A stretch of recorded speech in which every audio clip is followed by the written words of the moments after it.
అందరికీ హాయ్ అండి. Welcome to our channel cook with Raji. ఈరోజు మన ఛానల్లో రెసిపీ వచ్చేసి వెజిటబుల్ ఫ్రైడ్ రైస్ అండి.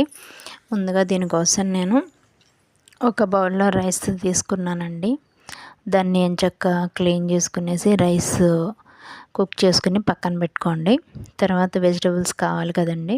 దీనిలో టమాటో, క్యాప్సికమ్, క్యారెట్, ఆనియన్, 2 పచ్చిమిర్చి, అదేవిధంగా స్ప్రింగ్ ఆనియన్స్ ఉంటాయి కదండి, అవి కూడా తీసుకోవచ్చు. బీన్స్ కూడా తీసుకోవచ్చు అండి, మీకు అవైలబుల్గా ఉంటే. నేను పొటాటో కూడా తీసుకున్నాను, దానిలో మిస్ అయింది. ఆ తర్వాత ఈ వెజిటబుల్స్ అన్నీ కూడా ఇలా ఈవెన్గా కట్ చేసుకుని పక్కన పెట్టుకోండి. లేదు అంటే అవి ముక్కలు పెద్దవి చిన్నవి కట్ చేస్తే అవి మగ్గడానికి టైం పడుతుందన్నమాట. అందుకని ఈవెన్గా కట్ చేసుకోండి. ఆ తర్వాత ఇదిగోండి, చూసారు కదా దినుసులు, ఇవి తీసుకోవాలండి. మామూలుగా బిర్యానీకి కావాల్సినటువంటివి మనం తీసుకున్నాం అనమాట. ఇవన్నీ తీసుకొని పక్కన పెట్టుకోండి. తర్వాత ఒక బౌల్ తీసుకుని బట్టర్ కానీ నెయ్యి కానీ ముందు వేసుకుని, ఆ తర్వాత ఇంకొంచెం కావాలంటే మీరు నూనె కూడా వేసుకోవచ్చు అనమాట. ఈ దినుసులన్నీ ఫస్ట్ వేసుకోవాలండి.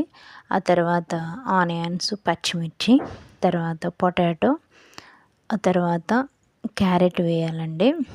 ముందు ఏవైతే మనకి త్వరగా మగ్గటానికి టైం తీసుకుంటుందో అవి ముందుగా వేసుకోవాలన్నమాట. ఇవి మగ్గిన తర్వాత ఎంచక్కా వన్ బై వన్ వేసుకుంటూ రావాలన్నమాట వెజిటబుల్స్. క్యాప్సికమ్, టమాటో, అదేవిధంగా కొంచెం పుదీనా, కొంచెం కొత్తిమీర కూడా వేసి మగ్గబెట్టుకోండి. ఇవన్నీ మగ్గిన తర్వాత దీనిలోకి మళ్ళీ మసాలా దినుసులు కూడా వేసుకోవాలన్నమాట అండి. ఈ వెజిటబుల్ రైస్ చేసుకునేటప్పుడు అండి, మనం స్కూల్కి లంచ్ బాక్స్లో పెట్టుకోవడానికి కూడా బాగుంటుంది అనమాట అండి. అదేవిధంగా మనకి నోరు ఎప్పుడన్నా బాగోనప్పుడు కూడా మనం ఎంచక్కా ఈ వెజిటబుల్ రైస్ చేసుకుని తింటే బాగుంటుంది అనమాట.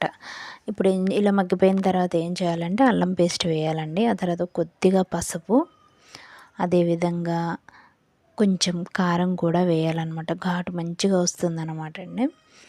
కారం వేసిన తర్వాత మళ్ళీ ఇంకొంచెంసేపు మగ్గబెట్టుకోవాలన్నమాట.